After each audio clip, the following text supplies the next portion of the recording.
Hello everyone, मैं से सात्विक खरे और आज हम अपनी एशियन हिस्ट्री की सीरीज को आगे बढ़ाते हैं। देखिए, ये सीरीज स्कूल स्टूडेंट्स के लिए बेस्ट है क्योंकि ये बेसिक से स्टार्ट होती है 6th क्लास से। इसके बाद जो कोई हायर स्टडीज में है, कोई एग्जाम की तैयारी कर रहा है, वो एक ओवरव्यू लेने के लिए आ रहा है तो उसके लिए भी बेस्ट है। और जो सीटेट की एग्जाम की तैयारी कर रहे हैं उनके लिए बहुत यूजफुल रहेगी। तो हम इस सीरीज को स्टार्ट करते हैं।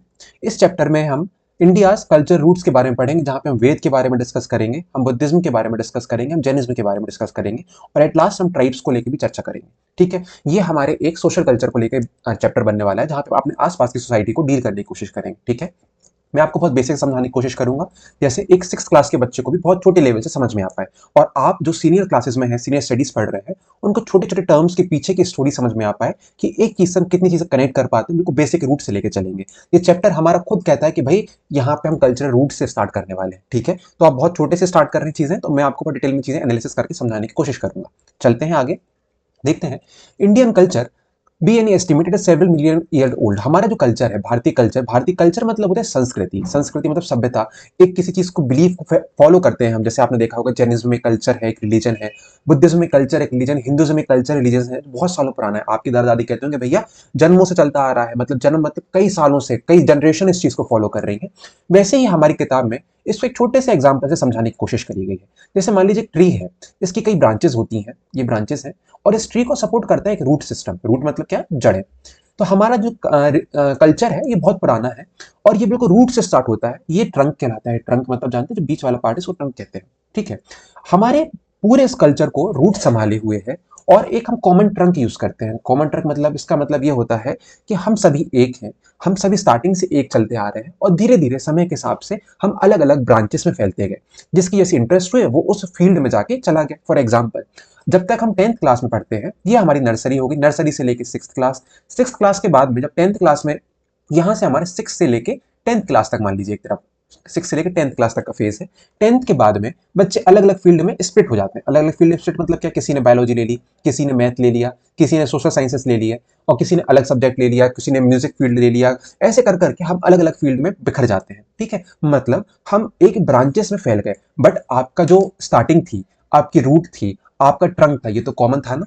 वैसे ही और आगे जब आप बढ़ते जाएंगे तो आप मेडिकल फील्ड में, किसी ने आर्ट ले लिया, किसी ने लिटरेचर ले लिया, किसी ने साइंस ले लिया, मेडिसिन की स्टडीज करने लगा, किसी ने, और ऐसे कर करके ही हमारा बिलीफ सिस्टम, हमारा रिलीजियस एस्पेक्ट भी आगे जाके स्प्लिट होते बहुत लंबे लंबे ब्रांच में फैल जाता है। बट हम सभी एक ही पेड़ के ट्रंक हैं और उस पेड़ को जो संभाल के रखे वो हमारे रूट्स हैं। पॉइंट समझ में आ रहा है? अब जो हमारा आज का टॉपिक है, ये किसी सब्जेक्ट को लेकर डील नहीं करता है। यहाँ पे हम ये जानने की कोशिश करेंगे, अलग अलग स्कूल ऑफ थॉट्स आए। अलग अलग स्कूल ऑफ थॉट्स मतलब अलग अलग बिलीव्स। हम एक विचारधारा को फॉलो करते हैं। अच्छा चलो मैं आपसे चीज पूछूं, फॉलो मतलब क्या होता है?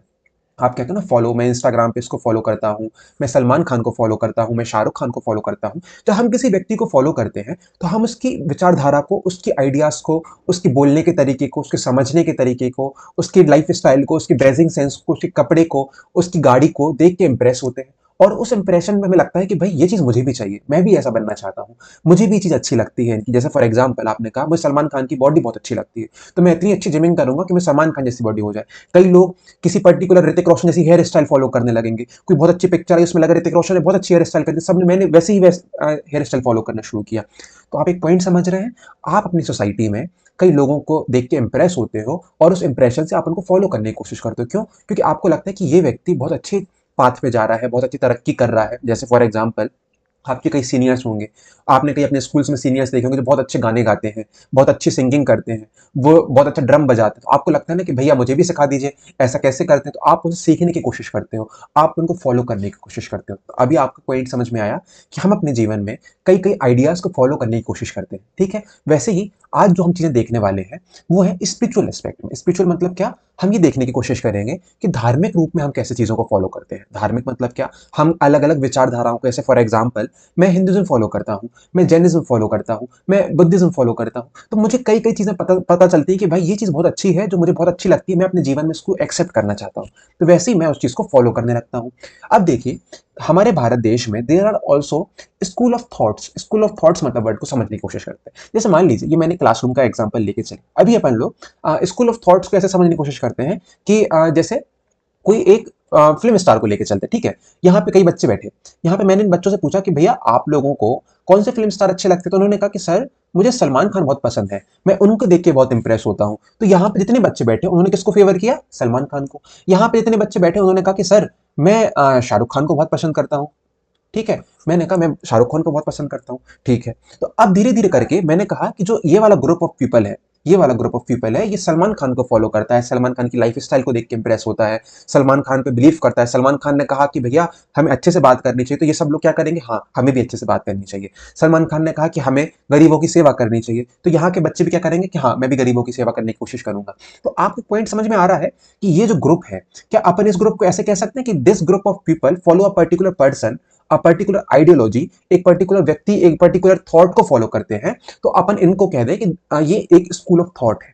पॉइंट समझ में आ रहा है, ये एक स्कूल ऑफ थॉट है। वैसे ही अब यहाँ पे अगर हम सलमान खान को हटा के यहाँ पे अगर हम लिख दें कि भैया बुद्धिज्म की बात हो रही है, मतलब क्या, यह ग्रुप ऑफ पीपल एक पर्टिकुलर बुद्धिज्म की आइडियोलॉजी को फॉलो करता है। वो कहता है कि सर हमें तो बुद्धिज्म पढ़ना बहुत अच्छा लगता है, मैं अपने घर में बुद्ध जी की फोटो लगाया हूँ। कई लोगों ने देखा हो, किसी किसी के पेरेंट्स ने बुद्ध की फोटो रखी होगी, ठीक है। कोई कहेगा सर मैं जैनिज्म फॉलो करता हूँ, मैं हिंदुज्म फॉलो करता हूँ। तो ऐसे पता चलेगा ये जो अलग अलग ग्रुप ऑफ पीपल है, जो मैंने क्लास का एग्जांपल देके समझाने की कोशिश करी है, ये अलग अलग आइडियाज को फॉलो करता है, और वो आइडियाज किसी न किसी व्यक्ति से, किसी न किसी लिटरेचर से आए होंगे, ठीक है। तो यहाँ पे क्या हुआ है, रिलीजियस वर्ड यूज ना करके, रिलीजन वर्ड यूज ना करके एनसीईआरटी ने स्कूल ऑफ थॉट बोला है। क्यों? क्योंकि हम यहाँ पे कोई धार्मिक रूप की बात ना करके हम एक विचारों पे बात कर रहे हैं, हम एक विचारधारा पे बात कर रहे हैं। तो यहाँ पे हम सलमान खान की बात ना करके हम यहाँ पे ये फॉलो करेंगे कि यहाँ पे क्या क्या चीजें अच्छी हैं जो उनने बताई हैं हमें, ठीक है। तो यहाँ पे हम यहाँ पे किसी भी रिलीजियस को ना लेके हम यहाँ पे एक स्कूल ऑफ थॉट, एक पीपल के ग्रुप को बात करने की कोशिश करेंगे जो पर्टिकुलर आइडियोलॉजी फॉलो करते हैं, ठीक है। और यहाँ पे जो स्पिरिचुअल सीकर्स हैं, मतलब स्पिरिचुअल सीकर मतलब होता है वो आध्यात्मिक गुरु। आध्यात्मिक गुरु मतलब हो सकता है, जैसे मान लीजिए बुद्धिज्म में कहते हैं ना कि अलग अलग बहुत बड़े बड़े फिलोसफर्स आते हैं। हिंदुज्म में आप देखेंगे, हिंदुज्म में आप कह सकते हो बहुत बड़े बड़े ऋषि मुनीस होते हैं, ऋषि मुनि होते हैं, बड़े बड़े बहुत बड़े बड़े पंडित जी होते हैं जो आते हैं, कथा वगैरह करते हैं, अच्छी अच्छी टीचिंग्स देते हैं। हमने आपने अपनी लोकेलिटी में बहुत इजीली देखा होगा कि कोई पर्टिकुलर गुरु की कथा चल रही है, लोग उनके पास में जा रहे हैं, उनको फ्रूट्स दे रहे हैं, उनके पैर पड़ रहे हैं, उनके आशीर्वाद ले रहे हैं। सिमिलरली जैनिज्म में आपने देखा होगा बहुत सारी माताएं होती हैं, वहाँ बहुत सारे मुनि जी होते हैं जिनको लोग फॉलो करते हैं, उनकी बातें सुनते हैं। ऐसे बुद्धिज्म में होता है। तो ये जो लोग होते हैं ये स्पिरिचुअल सीकर्स कहलाते हैं, जो अपना पूरा जीवन दान देते हैं। जीवन दान मतलब समझते हैं कि अपनी पूरी लाइफ डिनोट कर देते हैं उस पर्टिकुलर आइडियोलॉजीज में, उस पर्टिकुलर बिलीफ सिस्टम में, कि मैं चाहता हूं कि मैं बुद्धिज्म में कुछ ना कुछ जानूं, मैं चाहता हूं कि मैं योग करूं, मैं चाहता हूं कि मैं अपना पूरा जीवन दान दे दूं, कि मैं बुद्ध की सेवा करूं, बुद्ध के विचारों को फैलाऊं। मैं पूरा अपना जीवन दान देना चाहता हूं कि मैं जैनिज्म को स्प्रेड करूं मतलब क्या, मुझे मुझे पसंद है शांति में रहना, मैं चाहता हूं कि मैं अपने विचारों से लोगों को हेल्प करूं, लोगों की नेगेटिविटी को दूर करूं। पॉइंट समझ में आ रहा है? तो इन लोगों को अपन स्पिरिचुअल सीकर कहते हैं। एक तरह से अपन कह सकते हैं अभी के लिए आपके रिलीजियस टीचर्स, ये प्रीचर्स, मतलब जो लोग हमें रिलीजियस एक्सपेक्ट में चीजों को समझाने की कोशिश करते हैं, हमें मेडिटेशन सिखाते हैं, हमें कैसे रहना है, हमें अच्छे से बात करना है, हमें कैसे पूजा करनी है, हम क्या करें जिससे हमें शांति मिले, हम क्या करें जिससे हम बहुत खुश रहें, हमें लोगों से कैसे बातें करनी चाहिए, हमें बड़ों का आदर करना चाहिए, ये जो बातें जो बताते हैं अभी उनको हम स्पिरिचुअल सीकर कहते हैं। पॉइंट समझ में आ गया? अब आपको मैं और अच्छे समझाने की कोशिश करता हूं कि जब मैंने अभी तक हमने अपनी सोसाइटी को जाना, हमने अपनी सोसाइटी को देखा, हाँ सर ये तो हमने भी देखा है, सर ये हमारे यहाँ भी फॉलो होता है, हम भी इस चीज को फॉलो करते हैं, हम भी कई रूल्स फॉलो करते हैं। जैसे अनथव एक रूल है जो मुझे बहुत पसंद है जैनिज्म में, कि 7 बजे के पहले खाना खा लो। तो मैं अधिकतर कोशिश करता हूँ कि शाम को जो सूरज डूबने से पहले, सनसेट से पहले खाना खा लो, जिससे आपके पास में एक डाइजेशन का एक प्रॉपर साइकिल रहे, ठीक है। वैसे ही कई प्रकार के रूल्स हैं जो अलग अलग स्कूल ऑफ थॉट्स में चलते हैं। Many archaeologist and scholars, archaeologist मतलब जानते हैं क्या, जो हिस्ट्री की खोज करते हैं from the perspective of digging करना, खोदना, अलग अलग साइट्स पे जाना, वो वाली चीज। Point out that some of the India's culture roots go away in the Indus और हड़प्पा और सिंधु सरस्वती सिविलाइजेशन। कई ऑथर्स, कई हिस्टोरियंस का मानना है कि भाई जो इंडिया का कल्चर है, जो आज आपने अभी जैनिज्म की बात सुनी, हिंदुज्म की बात सुनी, बुद्धिज्म की बात सुनी, इसकी पूरी कहानी हमारी रूट से शुरू होती है। हमारी रूट मतलब हमारी बिल्कुल बचपन से जो पेड़ के रूट्स हैं वहां से इसकी ग्रोथ होती है। वो कैसे पता चला? वो हमें ऐसे पता चला, एक पल को एग्जांपल लेके चलते। चलिए पहले मैं आपको आपके नर्सरी के एग्जांपल से बताऊं। जैसे सबसे पहले बच्चा नर्सरी में ABCD बोलना सीखता है, ठीक है। ABCD बोलते बोलते धीरे धीरे जब बच्चा आगे बढ़ता है, फिर बहुत बड़े बड़ी क्लासेस पढ़ता है, 6 से लेकर 10 तक पढ़ता है, 10th के बाद में 11 12 में सेंटेंसेस, बड़ी बड़ी डेफिनेशंस याद करना शुरू कर देता है। बट क्या कभी आपने सोचा इन डेफिनेशंस को जो आज आप 6th क्लास में पढ़ रहे हो या आज आप ग्रेजुएशन के बाद पढ़ रहे हो, इसकी कहानी कहाँ से शुरू होगी? इसकी रूट्स उन टीचर्स ने रखी है जो नर्सरी में आपको पढ़ा रहे थे, जो नर्सरी में आपको ABCD सिखा रहे थे। वैसे ही सिमिलरली जो आज हम कल्चर फॉलो कर रहे हैं, इसकी पूरी कहानी हमें रूट्स में समझ में आएगी। ठीक है, तो हम जब रूट्स में देखते हैं, आर्कियोलॉजिस्ट और हिस्टोरियन बन के देखा, तो आपको पता चला सर, जब हमने सिंधु घाटी सभ्यता या फिर इंडस वैली सिविलाइजेशन जो हमने पिछले चैप्टर में पढ़ा था, जब उसको हम देख रहे थे ध्यान से, तो पॉइंट पता चला सर, वहां पे हमें कई प्रकार की सील्स मिलती थी। उन सील में हमें पीपल के ट्री के एग्जाम्पल मिले हैं, हमें अलग अलग प्रीस्ट किंग मिले हैं, हमें कई प्रकार की इमेजेस मिली हैं, जो हमें कहीं ना कहीं दिखाया जाता था कि भाई ये कहीं ना कहीं रिचुअल और एक रिलीजियस एक्सपेक्ट में चीजें समझ रहे होंगे। मतलब मैं दूसरे रूप से कहना चाहता हूं कि इंडस वैली में भी एक रिलीजन का एस्पेक्ट हमें दिखता है। तो एक पल को हमने समझा, जो हमारा नर्सरी वाला फेज है, हमारा रूट वाला फेज है, इसको हमने इंडस वैली सिविलाइजेशन से जोड़ने की कोशिश करी। ठीक है, तो कई आर्कोलॉजिस्ट ने कहा कि भैया जो आज आप जैनिज्म बुद्धिज्म की बात कर रहे हो, आज आप जो तुलसी की पूजा कर रहे हो, आज आप जो पीपल की पूजा कर रहे हो, ये बहुत पुरानी पूजाएं हैं जो हमारे इंडस वैली से चलती आ रही है। देखिए, यूनिकॉर्न पीपल ट्री की पूजा करी जा रही है। मैं एक और एग्जांपल आपको देने की कोशिश करता हूँ। इंडस वैली में जैसे एक बरियल सिस्टम चलता है ना, बरियल सिस्टम आज भी अपने यहाँ फॉलो होता है। आज भी अपन लोग क्या करते हैं, एक प्रॉपर सेरेमनी रखते हैं जो अंतिम संस्कार प्रोसेस में आती है। ठीक है, तो वो चीजें बहुत पुरानी रूट से है। तो आज हम इन रूट से, आज जो हम ब्रांचेस को चीजें देखते हैं, मतलब आज का जो आप कल्चर देख रहे हो, हम उससे बैक होके पूरी रूट्स तक जाने की कोशिश करेंगे। मतलब आज आप बहुत इंटरेस्टिंगली जानने की कोशिश करोगे कि सर, हम किस चीज को फॉलो करते हैं, हम जिस जैनिज्म को फॉलो करते हैं वो आया कहाँ से, हम जिस बुद्धिज्म को फॉलो करते हैं उसकी शुरुआत कहाँ से हुई, हम जिस हिंदुज्म को फॉलो करते हैं उसकी स्टार्टिंग कहाँ से होती है। सर, हम तो बहुत सारे भगवान को पूछते हैं, हम बहुत सारे, हम शिव जी को मानते हैं, हनुमान जी को मानते हैं, महावीर स्वामी जी को मानते हैं, हम बुद्ध को भी मानते हैं, बट ये आए कहाँ से? कभी आपने सोचा? आज हम इन्हीं सब आंसर को जानने की कोशिश करेंगे। ठीक है, तो later on over 100 of the years कई स्कूल्स आए, मतलब कई सारे स्कूल्स आए। अब मैंने स्कूल्स ऑफ थॉट्स को हम एक पल को रिलीजियस एस्पेक्ट में जोड़े, कई प्रकार के धर्म आए, कई प्रकार की विचारधाराएं आई, कई प्रकार के रिलीजन आए।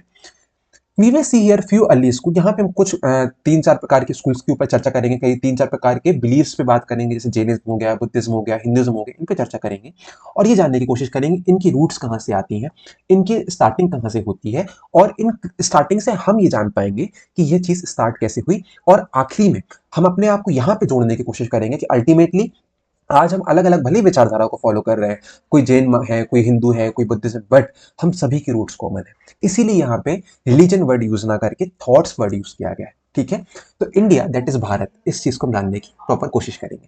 तो सबसे पहला पॉइंट जो आज का आता है, ये देखिए, ये हमारा ट्री है। आज हम इन ट्रीज की ब्रांचेस को देख रहे हैं, बल्कि अब धीरे धीरे करके हम बैक होके जाते जाते ये जानने की कोशिश करेंगे कि भाई इसकी स्टार्टिंग कैसे हुई, हिंदुइज्म की स्टार्टिंग कैसे हुई, जैनिज्म की स्टार्टिंग कैसे हुई, बुद्धिज्म की स्टार्टिंग कैसे हुई, हम ये जानने की कोशिश करेंगे। तो आज का टॉपिक बहुत इंटरेस्टिंग है, आपको मजा आएगा, आपको कई प्रकार की कहानियां मिलेंगी। अच्छा, कभी आपने ये सोचा कि भाई मैं पर्टिकुलर ये धर्म क्यों फॉलो करता हूँ, मैं पर्टिकुलर हिंदुइज्म फॉलो क्यों करता हूँ? क्योंकि मेरे पापा ने फॉलो किया, क्योंकि मेरे दादाजी ने फॉलो किया, उनके भी दादाजी फॉलो करते हैं, ऐसे करते करते करते कितने सारे लोग रहे होंगे जिन्होंने फॉलो किया होगा, जो मेरे ही एंसेस्टर्स हैं। तो क्या ये चीजें मैंने क्यों फॉलो करी? ठीक है, इसकी कहानी कहाँ से शुरू होती है, मतलब इसका ओरिजिन कहाँ से हुआ, कहाँ से स्टार्टिंग हुई इस धर्म की, और क्या ये जो इतनी सारी ब्रांचेस हैं जो आज अलग अलग हो गई हैं, जैसे एक ही ब्रांच हो गई, एक ही ब्रांच हो गई, एक ही ब्रांच हो गई, क्या इन सब की रूट्स कॉमन थी, क्या इन सब की टीचिंग्स कॉमन थी, जिन्होंने अलग अलग वे में समझाने की कोशिश करी है? मान लीजिए जैन कहते हैं कि आप अंतो करिए, आप जल्दी खाना खा लीजिए। सिमिलरली बुद्धिज्म कहते हैं कि आप भी इस टाइम पे खाना खाइए, आप भी एक टाइम पे फास्ट करिए। क्या सबकी टीचिंग सेम है? तो क्या हम कह सकते हैं क्या हर किसी की रूट कॉमन है? पॉइंट समझ में आ रहा है? सिमिलरली हिंदुइज्म में भी व्रत का है कि आप शाम को जल्दी खाना खा लीजिए, आपको देर देर से खाना नहीं खाना चाहिए। तो क्या हर चीज की रूट कॉमन है? आज हम ये भी जानने की कोशिश करेंगे। ठीक है, तो क्या हर धर्म हमें एक ही चीज सिखाता है? वही चीज हम आज समझने की कोशिश करेंगे। ठीक है, आगे बढ़ते हैं। सबसे पहला टॉपिक जो आज का है हमारा, 3 टॉपिक में डिवाइड होता है। मतलब हम जो स्कूल्स ऑफ थॉट्स की बात करेंगे, हम जो रिलीजन्स को देखेंगे, वो 3 प्रकार के देखेंगे। हम देखेंगे वेद के बारे में जो हिंदुइज्म को लेकर डील करता है, हम बुद्धिज्म को समझने की कोशिश करेंगे, और हम जैनिज्म को। इसके बाद में हम ट्राइब को भी जानने की कोशिश करेंगे कि ट्राइब क्या है। देखिए, जनरली हम ट्राइब्स को अभी, जैसे मान लीजिए हो सकता है आप कहीं ट्राइबल कल्चर में रहते होंगे जहाँ पे आसपास में ट्राइब्स कम्युनिटी ज्यादा होंगी, तो आप उनको बहुत अच्छे से नजदीक से जान पाते होंगे। और हो सकता है कि आप एक शहर में रहते होंगे जहाँ पे आपको ट्राइबल कम्युनिटीज के बारे में पता नहीं होगा, आप ट्राइबल रिचुअल्स, ट्राइबल त्योहार के बारे में नहीं पता होगा, तो वो भी हम जानने की कोशिश करेंगे। ठीक है, तो आज अपना पहला टॉपिक शुरू करते हैं, द वेदास। ठीक है, मतलब अभी हम अपना पूरा फोकस पहले हिंदुइज्म फिलोसफी को लेकर चलेंगे। हिंदुज्म मतलब क्या, जो हिंदू विचारधारा कहाँ से आई। हिंदुज्म विचारधारा मतलब, अभी आप बस कोई धर्म से मत जोड़िए, कोई रिलीजन से मत जोड़िए, आप बस एक आइडिया समझने की कोशिश करिए कि जो हिंदू आइडियाज फॉलो करते हैं, वेद की पूजा करते हैं, ऐसा क्यों करते हैं पूजा, बस ये जानने की कोशिश करते हैं कि ऐसा क्यों होता है, why this we are following a particular thing. ठीक है, सबसे पहला, what are the Vedas.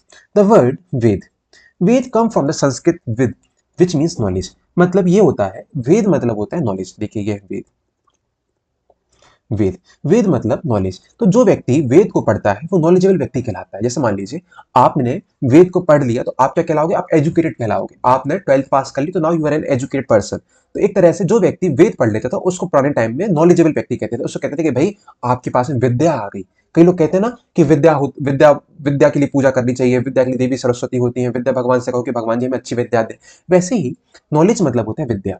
We briefly mention that Rigveda in the earlier chapter, हमने पिछले चैप्टर में भी थोड़ा सा ऋग्वेद के बारे में पढ़ा था, जब हमने इंडस वैली सिविलाइजेशन के पहले डील करी थी चीजें। इनफैक्ट वेद 4 प्रकार के होते हैं। जैसे मान लीजिए हमने एक किताब ली, इस किताब को, इस किताब के 4 पार्ट हैं, जैसे पार्ट 1, पार्ट 2, पार्ट 3, पार्ट 4।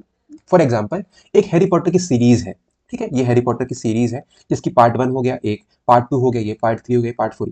वैसे ही ऋग्वेद, पूरे वेद को, कलेक्शंस को वेद कहते हैं। वेद के 4 पार्ट होते हैं, जैसे ऋग्वेद, यजुर्वेद, सामवेद और अथर्ववेद।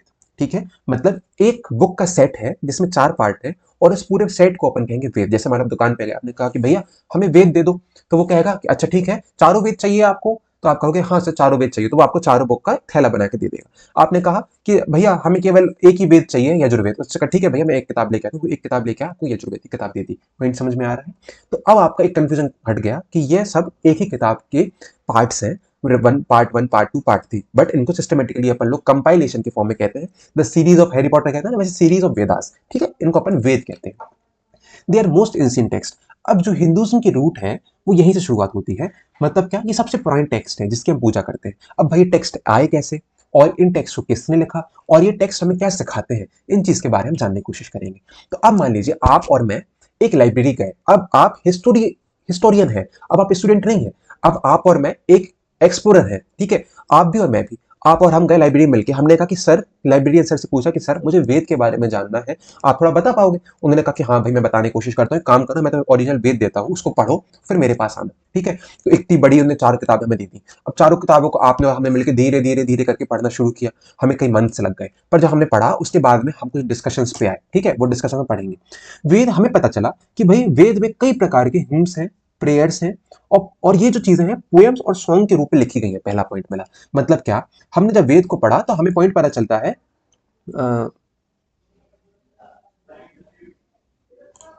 एक सेकेंड,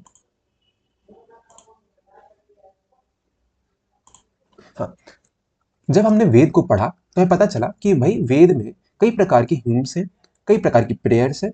ठीक है, और इन प्रेयर्स को पोएटिक फॉर्म में लिखा गया है और एक सॉन्ग्स के फॉर्म में लिखा गया है। मतलब यहाँ पे चीजें पैराग्राफ में नहीं लिखी गई है जैसे आपकी किताब है। यहाँ पे इस टॉपिक कैसे पैराग्राफ में लिखा गया, यहाँ पे आपको पोएटिक सेंस समझ में आ रहा नहीं, ये पोएम नहीं है, ये पैराग्राफ में लिखा गया। बट वेद में चीजें हमें कैसे पता चलती है, पोएम में लिखी गई है, सॉन्ग्स के फॉर्म में लिखी गई है।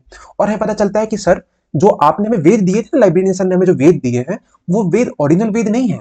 उसके पहले हजारों सालों तक लोग उसको ओरली ट्रांसमिट करते थे। ओरली ट्रांसमिट मतलब क्या, जैसे मान लीजिए आपको मैंने चीज सिखाई, एक मैंने आपको मंत्र सिखाया। जैसे मान लीजिए मैंने आपको एक चीज सिखाई कि एक कोई एक अपन ने एक थॉट पढ़ लिया कि sun rises from the east, एक मैंने चीज आपको सिखाई।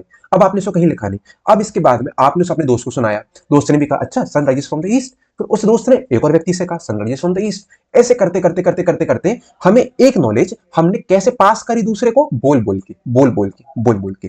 तो कई सालों तक वेद को बोल के ट्रांसफर किया जा रहा था फ्रॉम जनरेशन टू जनरेशन। मतलब क्या, गुरुकुल में गुरु जी बैठते थे, ऋषि जी बैठते थे, और ऋषि क्या करते थे, सबके सामने बच्चे बैठते थे, उनको बोल बोल के सिखाते थे, उनको मेमोराइज करवाते थे, उनको रटवाते थे। वो धीरे धीरे करके बच्चे, जब बच्चे आगे बढ़ते थे तो उनको भी वेद की नॉलेज होती थी, वो अपनी नेक्स्ट जनरेशन को फॉरवर्ड करते थे। जैसे आपकी सीनियर ने कुछ चीज सीखी, वो आपको सिखा रहे हैं, फिर आपने अपने जूनियर को सिखाया, बट बोल बोल के। आपने कहीं राइटिंग करना नहीं सिखाया। पॉइंट समझ में आया। तो जो वेद थे मोस्टली बहुत बहुत सालों तक ओरली चलते रहे, उनको लिखा नहीं गया। फिर धीरे धीरे करके हमें पता चलता है कि भाई जो ओरली बोले जा रहे थे ये सप्त सिंधुत्व रीजन में बोले जा रहे थे। ये सप्त सिंधुत्व वाली बात है, ये वहां की चल रही है। मतलब आपने जब वेद पढ़े, आपने वेद पढ़ते गए और एकदम से आपको पता चला सर यहाँ पे तो हमें इंडस वैली की बात हो रही है, यहाँ पे तो सरस्वती रिवर की बात हुई है, यहाँ पे तो कुछ ना कुछ नई नई रिवर्स के 7 रिवर्स के बारे में बताया जा रहा है। तो आपको पॉइंट पता चल गया कि जो वो वेद लिखे गए हैं, जो ओरिजिनल वेद में पढ़ रहा हूं बैठ के, वो हमें यहाँ के इंडिया के इस वाले पार्ट के ऊपर लेके जा रही है। मतलब वो बता रही है कि जो आप कहानी पढ़ रहे हो वो इस वाले पार्ट में लिखी गई है। तो हमें एक ज्योग्राफी के बारे में पता चला। तो हमें उस किताब को पढ़ते पढ़ते ज्योग्राफी पता चली कि हम इंडस वैली रीजन के बारे में जान रहे हैं। हम इंडस वैली मतलब अपने भारत के नॉर्थ वेस्ट रीजन के बारे में चीजें चल रही हैं। ठीक है, धीरे धीरे it is difficult to say when the exact Rigveda out of 4 was composed. मतलब हमें बहुत मुश्किल है बताना कि ओरिजिनल टेक्स्ट कब लिखा गया होगा। हमें जो आज पता चल रहा है वो अलग अलग कॉपीज है उसकी, अलग अलग कॉपीज, मतलब ओरिजिनल टेक्स्ट तो नहीं है, बट हमें राइटर्स ने ट्रांसफर करते गए, लिखते गए। तो वैसे में चीजें कई सालों बाद पता चली। ठीक है, एक्सपर्ट है propose a date ranging from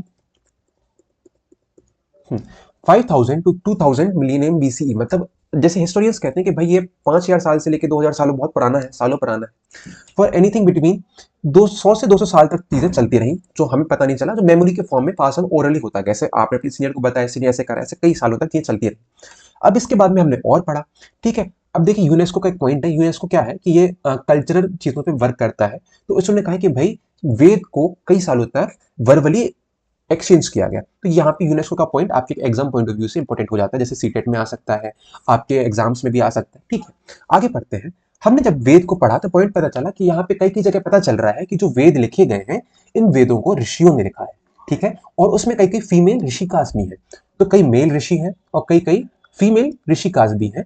ठीक है, इनको पता चलता है यहाँ पे इन्होंने पोइटिक फॉर्म में लिखा है और यहाँ पे संस्कृत लैंग्वेज का यूज हुआ है। अब देखिए जो आज की संस्कृत है, जो आप 6 क्लास में भी अपने और क्लासेस पढ़ोगे, वो संस्कृत नहीं थी। यहाँ पे वैदिक संस्कृत चल रही थी, मतलब ओरिजिनल संस्कृत, बिल्कुल कोड संस्कृत। जो आज आप पढ़ रहे हो तो इजी फॉर्म ऑफ संस्कृत है, बल्कि हमें कोड संस्कृत के बारे में पता चलता है। ठीक है, हमने जब वेद पढ़े तो हम पढ़ते जा रहे हैं, पढ़ते आ रहे हैं, हमें पता चला कि भाई यहाँ पे इंद्र भगवान की भी बात करी गई है, यहाँ पे अग्नि देवता की बात करी गई है, वरुण देवता की बात करी गई है, सरस्वती देवी के बारे में बात करी गई है, उषा देवी की बात करी गई है। फिर पॉइंट पता चला, आपने बड़ी शॉकिंगली मुझसे कहा कि सर आपको पता है जब हम एक बार वेद पढ़ रहे तो हमें इंद्र भगवान के बारे में पता चला, और हम जब पापा से पूछ रहे, पापा भी इंद्र भगवान के बारे में जानते थे। तो मुझे एक पॉइंट पता चला कि आज की सोसाइटी में हम जिन भगवान को प्रेस करते हैं, हम पूछते हैं, उनकी हिस्ट्री वेद में भी मेंशन है। तो आप एक पॉइंट पता चल पा रहा है ना, आज जो आप ब्रांच है, आप आज जो ब्रांच की फ्रूट है, वो हम सोसाइटी के रूट्स में जा रहे हैं। तो एक तरह से आपको समझ में आ रहा है कि हम ये जानने की कोशिश कर रहे हैं कि इंद्र भगवान का सबसे पहला मेंशन कहाँ हुआ, वेद में। अग्नि भगवान का सबसे पहला मेंशन कहाँ हुआ, वेद में। अब जैसे मान लीजिए आपसे कोई पूछता है कि भैया भैया भैया मुझे ये बताओ कि हम इंद्र भगवान की पूजा करते हैं, हम अग्नि देवता की पूजा करते हैं, तो ये कहाँ से आए, ये इनका सबसे पहले कौन सी बुक में मेंशन? तो आप कह पाओगे कि इनका मेंशन सबसे पहले वेद में हुआ था। ठीक है, अब आगे बढ़ते हैं। हम धीरे धीरे पता चलता है कि कई प्रकार के लोग कहते हैं कि भाई कॉस्मोस होता है, ब्रह्मांड। हम भगवान को जब जानेंगे तो पता चलेगा कि जो पूरा यूनिवर्स है, यूनिवर्स को कॉस्मोस कहते हैं। यूनिवर्स के बारे में चर्चा करी गई है कि ट्रुथ होता है, कई प्रकार की बातें कही गई है यूनिवर्स में। और जो हमें वेद में पता चलता है कि वेद में बताया गया कि भैया हमारा ब्रह्मांड बहुत बड़ा है, हम सभी यहीं पर रिवॉल्व होते रहते हैं, हम सब यहीं पर रहते हैं। ठीक है, हमें पता चलता है कि जब स्टार्टिंग फेज में जब मैंने ऋग्वेद को पढ़ रहा था, मैंने वेद को पढ़ने की कोशिश करी, तो मुझे पता चला ऋषि और ऋषिकास सभी भगवान को एक समान देखते हैं। एक समान मतलब क्या, वो कहते हैं कि भाई सब भगवान एक है, आप इंद्र भगवान की पूजा करो, आप वायु देवता की पूजा करो, हर कोई अल्टीमेटली कॉमन है। मतलब एक अल्टीमेट कॉमन गॉड है, जिनको अपन ने ऋग्वेद भी, जिन्हें अपन इंद्र भी कह दिया, कोई कोई वरुण भी कह रहा है, कोई कोई उनको सरस्वती भी कह रहा है, बल्कि यहाँ पे सब कोई सेम है। तो आप एक पॉइंट समझ में आ रहा है, धीरे धीरे करके गॉड गॉडेस में भी आज के टाइम पे आते आते एक सेपरेशन हो रहा है।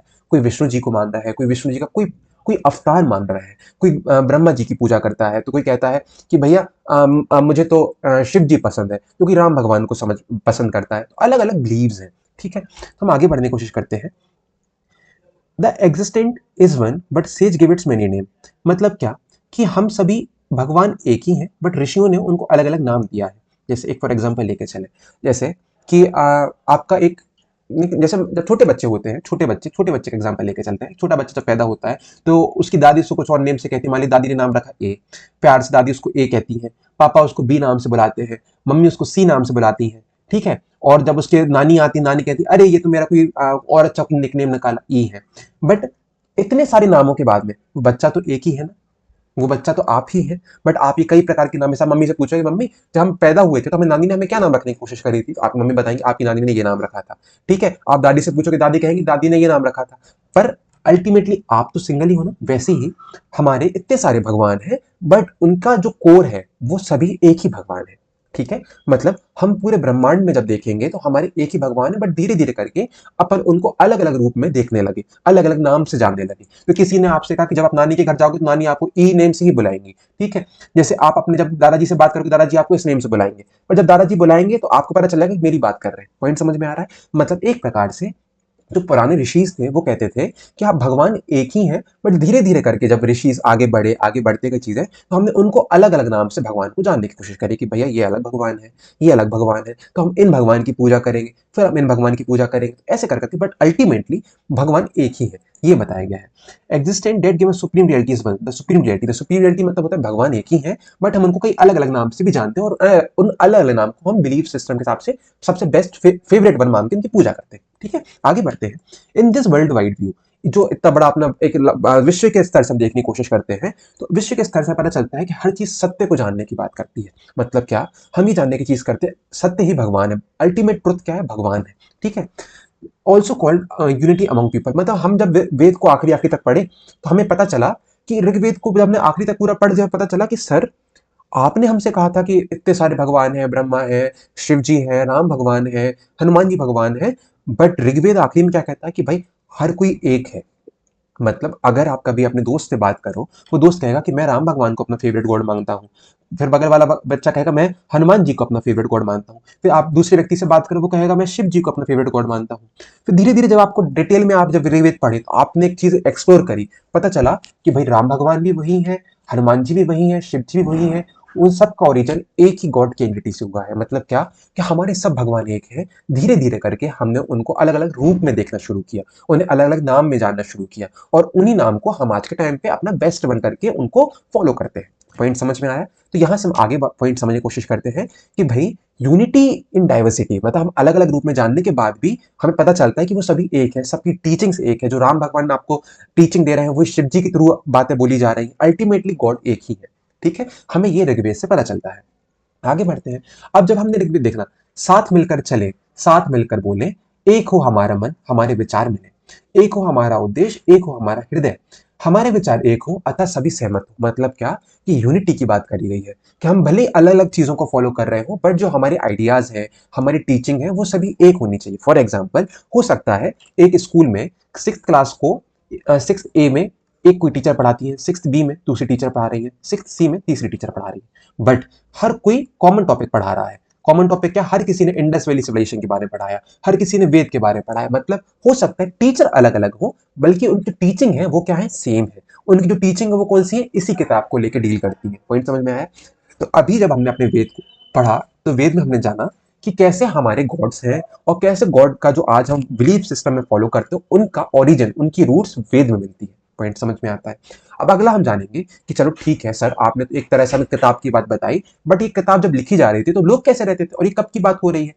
तो मैंने आपको बताया कि लास्ट क्लास में हमने चीज जानी थी कि पहले लोग हंटर गैदरर्स थे, पहले लोग घूमते फिरते थे। धीरे धीरे करके लोग इंडस वैली के टाइम पे एक सिविलाइजेशन में रहना शुरू करे, और अचानक से इंडस वैली की सिविलाइजेशन खत्म हो गई, फ्लड हो गया, इन्वायरमेंट कंडीशन खराब हो गई, और लोग वापस विलेज के सिस्टम में आके पैटर्न फॉलो हो गए, विलेज में रहने लगे। बट अब लोगों की सोचने समझने की शक्ति बहुत अच्छी हो गई थी। ठीक है, तो अब यहाँ पे लोग, अब हम इन लोगों के बारे में जानने की कोशिश करेंगे। अब आप वेद को फिर से पढ़ रहे हो, अब आप ये देखने की कोशिश कर रहे हो वेद में कि वेद के टाइम पे लोग कैसे रहते थे। जैसे आज की सोसाइटी है ना, आज की अपन 2024 की बात करें तो आज आप कहोगे आज हमारे पास में गवर्नमेंट है, हम कोई ना कोई पर्टिकुलर गवर्नमेंट फॉलो करते हैं, हमारे पास में इलेक्शन सिस्टम होता है 5 साल में। ठीक है, हमारे एक सीएम होते हैं, हमारे एक पीएम होते हैं। तो आज आप बता पा रहे हो कि हम कुछ एक सोसाइटी में पैटर्न फॉलो कर रहे हैं गवर्नेंस का। ठीक है, हमारी एक सोसाइटी है, हमारी कॉलोनी है, हम एक ग्रुप में रहते हैं, ऐसी कई कई चीजें हम जानते हो। वैसे ही अब हम जानेंगे कि इतने साल पुराने जब ये वेद लिखे जा रहे थे तब पीपल कैसे रहते थे। ठीक है, तो वैदिक सोसाइटी के बारे में जानेंगे। Early Vedic society was organised in different janas और क्लैंस। मतलब क्या, जनास मतलब होता है ग्रुप ऑफ पीपल। जैसे फॉर एग्जांपल, जैसे ये एक इंडिया का पार्ट है और हम मान लीजिए यहाँ के लोगों की बात कर रहे हैं, तो ये कहते हैं कि भाई हम जना है। जना मतलब हम एक ग्रुप ऑफ पीपल हैं जिन्होंने अपना एक नाम रखा। ठीक, जैसे मान लीजिए एक तरह से यहाँ पे क्लास है, यहाँ पे 40 बच्चे बैठते हैं आपकी क्लास में, और उन्होंने कहा कि 6th A है, तो आप 6th A, आप 6th एक जना हो, आप एक जना हो, ग्रुप ऑफ पीपल जिन्होंने अपने आप को नाम दिया कि हमारी क्लास का नाम 6th A है। तो एक तरह से हमारे पास में पता चलता है लगभग वेद में 30 जनास की बात करी गई है, लगभग वेद में 60 ग्रुप ऑफ पीपल की बात करी गई है। फॉर एग्जाम्पल देखिए, जैसे एक ये जना हो गए भारत जना, यहाँ पे भी कई प्रकार के पीपल रहते होंगे जो ग्रुप में रहते होंगे, जिन्होंने कहा कि हमारे जो ग्रुप का पूरा नाम है वो जना है। जिससे क्या हुआ, ग्रुप में रहने से हमें पॉइंट पता चला कि लोग अपने आप को टाइटल देने लगे कि I am belonging from 6th class 6th A, I am came from 7th C, मैं 5th क्लास से आया हूं मैंने 7th C से आपके पास में कॉपी देने आया। वैसे ही लोगों ने अपनी एक आइडेंटिटी बना ली। ठीक है, तो वो अपने आप को क्या कहते थे, हम इस जन से बिलोंग करते हैं, हम इस जना से बिलोंग करते हैं। जैसे फॉर इंस्टेंस भरत जना, हमने लास्ट इंडस वैली, मैंने एक एक्स्ट्रा पॉइंट बताया था 10 राजन युद्ध के बारे में, उसको आप पढ़ने की कोशिश करिए, जहां पे मैंने बताया था कैसे लोगों के बीच में लड़ाई चलती है। ठीक है, तो हमने जाना कि भाई पुरुष एक जन हो गए, कुरुष जन हो गए, यदुष जन हो गए, ऐसे कई प्रकार के हमें वेद में 30 ग्रुप ऑफ पीपल के बारे में पता चलता है। अब पॉइंट समझ में आ गया कि हम जब वेद पढ़ रहे हैं तो पता चला कि सर, हमें पता चला यहाँ पे इतने सारे लोग रहते थे और वो अपने आप को एक जन कहते थे। एक तरह से कह लीजिए कि एक विलेज में रहने वाले लोग अपने आप का नाम दे दिए, एक सिटी में रहने वाले लोग अपने आप को नाम दे दिए कि मैं सागर से बिलोंग करता हूँ, सागर एक सिटी है एमपी में। ठीक है, किसी ने कह दिया मैं मुंबई से बिलोंग करता हूँ, मुंबई मतलब ग्रुप ऑफ पीपल जो मुंबई में रहते हैं, उन्होंने कहा कि मैं मुंबई का हूँ, मैं दिल्ली का हूँ, मैं दिल्ली में रहता हूँ। तो ये जो जनाज है ग्रुप ऑफ पीपल को डिनोट करते हैं। ठीक है, ईच क्लैन, और इनको अपन इंग्लिश में क्लैन कहते हैं, ग्रुप ऑफ पीपल को अपन क्लैन कहते हैं। Each clan was associated with a particular region of north west part of subcontinent. मतलब ये जो पूरी क्लैंस हैं 30 क्लैंस, ये north west part of subcontinent की बात करती हैं। North west part of subcontinent मतलब क्या, हमारे इंडिया का नॉर्थ, मतलब जो आज के टाइम में पंजाब पाकिस्तान वाला रीजन है, उसकी चर्चा करती है। तो हमने वेद में दो चीज जानी कि वेद हमें ज्योग्राफी बता रहा है। ठीक है, ज्योग्राफी कहाँ की, नॉर्थ वेस्ट पार्ट की, और ज्योग्राफी में हमें सोसाइटी के बारे में जानने को मिलता है। ठीक है, अब आगे बढ़ते हैं। Not much known for janas. अब हमें बहुत डिटेल में तो चीजें नहीं पता चलती हैं, बट हमें कुछ चीजें समझ में आती हैं कि जना को राजा रूल करता था। एक जना में, जैसे मान लीजिए एक क्लास है, ये हमारी जना है। ठीक है, अभी बहुत इजीली एग्जांपल में से लेके चलते हैं। इसको रूल करने वाली हमारी टीचर है। ठीक है, जो हमारी क्लास टीचर है वो हो गई राजा, और इनको सपोर्ट करने के लिए सभा और समिति। सभा मान लीजिए, कल को एग्जांपल लिया, टीचर ने दो ग्रुप बनाए, एक ग्रुप ए है 5 बच्चों का, एक ग्रुप बी है 5 बच्चों का। ठीक है, और बाकी टोटल क्लास कितने के, 40 पीपल की। टीचर ने कहा कि भैया जो ग्रुप ए है इसको मैं कहूंगी सभा, और जो ग्रुप बी है इसको मैं कहूंगी समिति। तो अब जो भी ग्रुप डिस्कशन होगा, क्लास को कैसे सजाना है, क्या काम करना है, क्या चीजें करनी है, तो टीचर एज अ हेड और सभा और समिति और टीचर, ये तीनों मिलकर डिस्कस करते थे। ठीक है, तो एक हमें पॉइंट समझ में आया कि यहाँ पे पॉलिटिकल स्ट्रक्चर समझ में आ रहा है, एक असेंबली का सिस्टम समझ में आ रहा है कि कैसे लोग रहते थे और कैसे डिसीजन चलते होंगे। Many professions are mentioned in Veda text. अब भाई मैंने वेद को और पढ़ा, डिटेल में पढ़ा, मुझे पता चला, मुझे एग्रीकल्चरिस्ट के बारे में पता चलता है, मुझे किसानों के बारे में पता चल रहा है कि कई लोग एग्रीकल्चर करते हैं, हम वीवर के बारे में पता चल रहा है, हमें पॉटर्स के बारे में पता चल रहा है, कई लोग पॉटरी बनाते थे, कई बिल्डर्स के बारे में पता चलता है, कारपेंटर के बारे में पता चला, डांसर्स, बार्बर, प्रीस्ट एक्सेट्रा। हमें कई प्रकार के प्रोफेशंस के बारे में पता चलता है। अब आप फिर से अपने आप सोसाइटी को देखिए, मैंने देखा कि अरे सर, आप तो सही कह रहे हो, जो आज एक इंजीनियर है या आज एक बिल्डर है, क्या ये वैदिक एज में भी था? मैं कहूंगा हाँ। तो आप ये कह पा रहे हो, जो आज हम प्रोफेशन फॉलो कर रहे हैं, ये प्रोफेशन बहुत पुराने हैं, बहुत सालों पुराने हैं। पॉइंट समझ में आ रहा है? मतलब आज हम जिस फूड को देख रहे हैं, और अब हम धीरे धीरे करके उस फूड से उस रूट तक जाने की कोशिश कर रहे हैं जो हमारी हिस्ट्री बताती है। अब पॉइंट इंटरेस्टिंग समझ में आ रहा है कि हर चीज के पीछे कहानी है, और आज हम उसकी कहानी को जानेंगे। ठीक है, अभी तक हमने वेद को पढ़ा, वेद हमने दो चीजें जानी, वेद की सोसाइटी कैसी थी, वेद की ज्योग्राफी कहाँ की बात कर रही है, मतलब हमारा north west part of India, और तीसरी बात हमने जानने की कोशिश करी कि भाई वेद में क्या क्या लैंग्वेज यूज होती है, संस्कृत यूज होती है, किसने वेद लिखे। ठीक है, अब हम जानेंगे कि वेद में एक बिलीफ सिस्टम, एक धार्मिक रूप से क्या क्या चीजें बताई। हमने फिर से वेद को पढ़ना शुरू किया, हमने वेद पढ़ा सर, अभी तक हमने तो थोड़ा सा उसको प्रैक्टिकल एस्पेक्ट में देखा, अब हम इसको देखेंगे टीचिंग क्या देता है वेद, वेद हमें क्या सिखाने की कोशिश करता है, वेद हमें लर्निंग क्या देता है, वेद हमें एक धार्मिक रूप से क्या समझाने की कोशिश करता है, हम उसको चीज समझने की कोशिश करते हैं। वैदिक culture also develop many rituals. वैदिक कल्चर में, हिंदुज्म में आप कई रिचुअल्स फॉलो करते हो, आपने देखा होगा हर साल कहीं ना कहीं यज्ञ होते हैं। आपके घर के आसपास में आप कहीं हिंदू फैमिली में जाके देखेंगे तो वो हर हर फेस्टिवल में यज्ञ करते हैं, कई लोग रेगुलर यज्ञ करते हैं। ठीक है, यज्ञ मतलब क्या, फायर रिचुअल्स कहते हैं, फायर एल्टर्स मतलब हवन कुंड को कहते हैं फायर एल्टर्स, और उसमें अपन यज्ञ करते हैं डायरेक्ट टुवर्ड्स वेरियस डेटीज। हम कई प्रकार के भगवानों को याद करते हैं यज्ञ के दौरान। हम कहते हैं कि भाई कि हाँ, मैं आपको पूरी प्रोसेस अच्छे से बताने की कोशिश करूंगा, ठीक है। For individual collectively benefit. अब भाई हम यज्ञ क्यों करते हैं, हम पूजा क्यों करते हैं, अपने गुडविल के लिए। भैया आज हमारे बच्चे का जन्मदिन है, हम यज्ञ करा रहे हैं कि हमारा बच्चा बहुत अच्छा बने, बहुत अच्छे काम करे, उसको वो हमेशा क्लास में टॉप करे, उसको बहुत अच्छी शिक्षा मिले, इसलिए हम अपनी वेल बीइंग के लिए यज्ञ करते हैं, ठीक है। Daily rituals were generally in the form of prayers and offering of Agni, the deity associated with the fire, but also ritual became more and more complex in the course of time. आज के time पे आप अभी देखेंगे, मैं पहले अभी का दिखाने की कोशिश करता हूँ, ठीक है। आज हम देखेंगे, हम यज्ञ करते हैं, हम यज्ञ में अलग अलग भगवान को याद करते हैं। जैसे यज्ञ में क्या होता है मैं आपको बताऊं कि जो डेली यज्ञ करते हैं वो अपने घर का भोजन, सबसे पहला खाना पहले भगवान को समर्पित करते हैं। तो वो एक भगवान को ऑफरिंग करते हैं, अग्नि देवता को, और ये सोचते हैं कि भगवान आप अग्नि देवता से जो वायु में आप जा रहे हैं, यहाँ से भगवान के पास मैंने अपना पहला भोजन भगवान को समर्पित किया, और इसके बाद मैं अपना खाना खाऊंगा एज अ प्रसाद, ठीक है। आपने सुना होगा ये सब चीजें। तो हम अपने भगवान क्या करते हैं, भगवान जी आज का दिन हमारा अच्छा रहे, सबसे पहला मैं भोजन आपको समर्पित करूंगा, अब मैं खाना खाऊंगा, और इसके बाद मैं अपना काम करूंगा, मैं पढ़ाई करूंगा, मैं बिजनेस करने जाऊंगा। ऐसे कर करके हमें रिचुअल्स के बारे में पता चलता है। तो आज के टाइम पे हम कई नियम बनाने लगे हैं धीरे धीरे करके कि भैया रोज पूजा करो, भगवान को ये करो वो करो, हमें इतना दान करना जरूरी है। तो थोड़ा सा आज के टाइम पे हम चीजों को देखेंगे तो हमें लगेगा कि हम बहुत कॉम्प्लेक्स हो गए हैं। कॉम्प्लेक्स मतलब क्या, कि कई कई चीजें गलत फॉलो करने लगे हैं कि भैया इतना दान करना ही पड़ेगा, भले ही आप अमीर हो चाहे गरीब हो, आपको दान करना ही पड़ेगा, आपको इतनी चीज करनी ही पड़ेगी। तो एक तरह से हमने देखा कि भाई आज की चीज थोड़ी कॉम्प्लेक्स हो गई, बट ऐसा पहले नहीं था। पहले हम हर चीज को एक अपनी मन की शांति, अपनी ब्लेसिंग्स, भगवान से ब्लेसिंग्स के लिए करते थे। तो आज के टाइम पे क्या करने लगे लोग कि भाई जरूरी है रोज हवन करो, नहीं, कभी कभी मान लो आप नहीं कर पा रहे हो तो आपका काम क्या जरूरी है पहले वो कर लो जाके। तो पहले के टाइम पे लोग एक भगवान को ब्लेसिंग्स के रूप में देखते थे, बट आज कहीं ना कहीं हम इस चीज को बहुत ज्यादा रिजिडिटी में लेके चले गए हैं। हम उसको बहुत कंपलसरी रूप में देखने लगे हैं, कई सारे नियम जोड़ लिए हैं कि अगर ऐसा नहीं होगा तो क्या कुछ गलत हो जाएगा, अरे अगर हम ऐसा नहीं करेंगे तो भगवान हमसे गुस्सा हो जाएंगे। तो ये कई चीजें कॉम्प्लेक्स होने लगी टाइम टाइम के हिसाब से, ठीक है। अभी हमने वेद के बारे में पढ़ा। अब वेद पढ़ लिए, अब हमें थोड़ा और इंटरेस्ट आया, तो हमने कहा कि सर इसके बाद में क्या पढूं। तो लाइब्रेरियन सर ने कहा कि अच्छा एक काम करो, तुम उपनिषद पढ़ के देखो, ठीक है। तो हमने मुझे उपनिषद दिए, मैंने उपनिषद पढ़े, अरे भाई मजा आ रहा है यार। उपनिषद वेद के बाद में लिखे गए हैं, मतलब वेद को ही अलग अलग रूप में लोगों ने विचारे करी, अलग अलग इंटरप्रिटेशन दिए, और उन्हीं वेद को ही अलग रूप में अपनी अपनी इंटरप्रिटेशन के साथ में जोड़ के उपनिषद बनाए। फॉर एग्जाम्पल हमारी एनसीईआरटी ये जो बुक है, इसको कोई बाहर की पब्लिशर्स, जैसे कई प्राइवेट स्कूल अलग अलग पब्लिकेशन फॉलो करते हैं, ऑक्सफोर्ड पब्लिकेशन हो गया, आर्यन पब्लिकेशन हो गया, वो इसको अलग अलग इंटरप्रिटेशन से जोड़े, नई नई फोटोज बनाए, दो तीन पैराग्राफ और ऐड कर दे, तो अपन कह सकते हैं कि वो उपनिषद बन गए, ठीक है। पर जो मेन रूट क्या है वो हमारी एनसीईआरटी ही है। पॉइंट समझ में आ गया, ठीक है। तो हम हमने उपनिषद पढ़ना शुरू किया। तो अब हम अगला टेक्स्ट क्या पढ़ेंगे, उपनिषद। ये भी हिंदुज्म को ही थॉट को फॉलो करता है, हिंदुज्म को ही डिनोट करता है, हिंदुज्म को ही पढ़ रहे हैं अभी अपन एक तरीके से।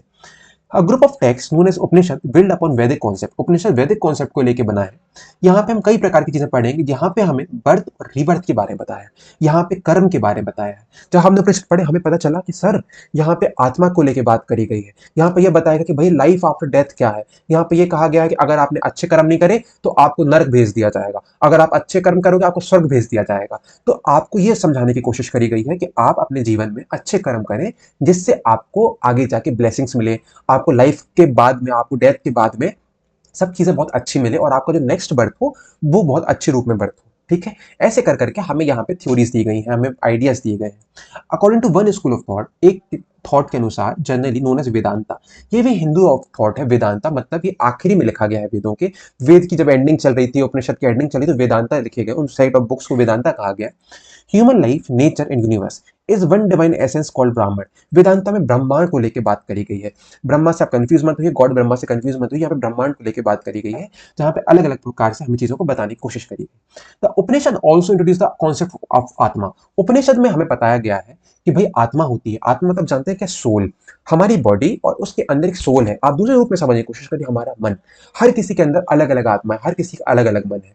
कोई बहुत अच्छा बोलता है, कोई बहुत अच्छा गाता है, कोई किसी के अंदर बहुत जल्दी गुस्सा आ जाता है, कोई बहुत बहुत जल्दी मान जाता है। हमारी आत्मा अलग अलग चीजों से जुड़ती है, ठीक है। तो हमारी आत्मा मतलब सेल्फ, पॉइंट समझ में आ गया। और यही ब्रह्मा में जुड़ी हुई है। अब एक चीज और पता चलती है कि हमारा ब्रह्मा एक दूसरे से, हमारा पूरा ब्रह्मांड एक दूसरे से इंटरडिपेंडेंट है। इंटरडिपेंडेंट मतलब क्या, कि हम हर क्रिएचर से जुड़े हुए हैं। आप साइंस में एक साइकिल पढ़ेंगे, लाइफ साइकिल या फिर इकोलॉजिकल साइकिल, आपको पता चलेगा कि पूरी प्रकृति में जितनी सारी चीजें एक दूसरे से जुड़ी हुई हैं। हम अपने दूसरे क्रिएचर से जुड़े हैं। फॉर एग्जाम्पल, आप खाना खाने के लिए फल पे डिपेंडेंट हो। फल किस पे डिपेंडेंट, सनलाइट पे डिपेंडेंट है, ठीक है। और फल ऑक्सीजन पे डिपेंडेंट है, फल ऑक्सीजन देता है, हम ऑक्सीजन पे डिपेंडेंट है। हम पत्तियों पर डिपेंडेंट फॉर फोटोसिंथेसिस प्रोसेस को समझने की कोशिश करें। वैसे ही हम कहते हैं कि इनमें हमें उपनिषद में बताए गए हैं कि सर्वे भवन्तु सुखिनः, मतलब हर कोई, ऑल द में ऑल क्रिएचर्स भी हैप्पी। ऑल क्रिएचर्स में यहाँ पे हम अपने आप से भी जोड़ सकते हैं कि हर व्यक्ति खुशी रहे। हर व्यक्ति एक दूसरे से डिपेंडेंट, आप अपने पेरेंट्स पे डिपेंडेंट हो, आप अपने मदर पे डिपेंडेंट हो, अपने ग्रैंडफादर पे डिपेंडेंट हो। हर कोई खुशी रहे, हर कोई स्वस्थ रहे। तो हमें एक पॉइंट पता चलता है कि हर कोई खुशी रहे, कि भाई किसी के पास दुख ना हो। इन सब चीजों पे चर्चा करी गई है, मतलब ब्लेसिंग्स पे चर्चा करी गई है। Early in the 1 million BC, मतलब लगभग 1000 साल पहले, जीएस क्राइस्ट के पहले, हमें पता चलता है। इसके अलावा धीरे धीरे करके अब वैदिक, मतलब इन बुक्स में भी कई प्रकार के स्कूल्स निकलते हैं। मतलब क्या हुआ, इनमें भी कई कई ब्रांचेस निकलती हैं। ब्रांचेस क्या, अब जैसे मान लीजिए ब्रांचेस क्या आई, कि किसी ने कहा कि योग, मतलब अगर हमें ब्लेसिंग्स चाहिए है, हमें बहुत अच्छा बनना है, हमें खुशी चाहिए, तो हमें योग करना चाहिए, मेडिटेशन करना चाहिए। तो कई लोग क्या करते हैं, जैसे मान लीजिए किसी किसी से आप मिलोगे, वो कहेगा मेडिटेशन करना बहुत अच्छी बात है, मेडिटेशन से हमें शांति मिलती है। कोई कहेगा मुझे योग से शांति मिलती है, कोई कहेगा मुझे जॉगिंग करने से शांति मिलती है, कोई कहेगा मुझे पढ़ाने से शांति मिलती है, कोई कहेगा कि मुझे बहुत ज्यादा हंसने से शांति मिलती है। पॉइंट समझ में आया। तो अलग अलग स्कूल ऑफ थॉट्स निकल के आए, जिन्होंने, जिसकी रूट क्या है, वेद ही है, बट उन्होंने अपने अपने तरीके थोड़े थोड़े से चेंज करे। उन्होंने कहा कि योग को फॉलो करो, हमें डाइट चेंज करनी चाहिए, ठीक है। ऐसे करके पॉइंट समझ में आता है। तो हमें पॉइंट पता चला कि हर कोई एक ही चीज को ढूंढने की कोशिश कर रहा है, कॉन्शियसनेस, जहां पे हम अपने आप को जान पाए। कॉन्शियसनेस मतलब क्या होता है, नोइंग अवर सेल्फ। हम अपने आप को जानने की कोशिश करते हैं कि मेरी कॉन्शियसनेस क्या है, मैं क्या चाहता हूँ, हु एम आई। मैं अपने आप को जानने की कोशिश करता हूँ। अपने आप को जानने की कोशिश मतलब जानते हैं क्या, मुझे ये जानना है कि मैं कितना अच्छा हूँ, मैं क्या क्या कर सकता हूँ, मुझे कैसा अच्छा लगता है, मुझे कब कौन सी चीज अच्छी लगती है। और together these school together became the foundation of what we call today Hinduism. और यही सब ब्रांचेस धीरे धीरे मिलके हमें क्या कहलाती है, कि हम आज जैसे हिंदुइज्म कहते हैं, ये यहीं से शुरुआत होती है। तो आपको पॉइंट समझ में आया।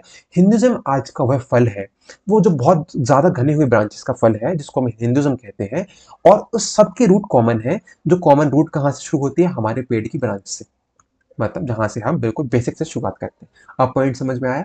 अब हम अगला टॉपिक पढ़ेंगे, बुद्धिज्म।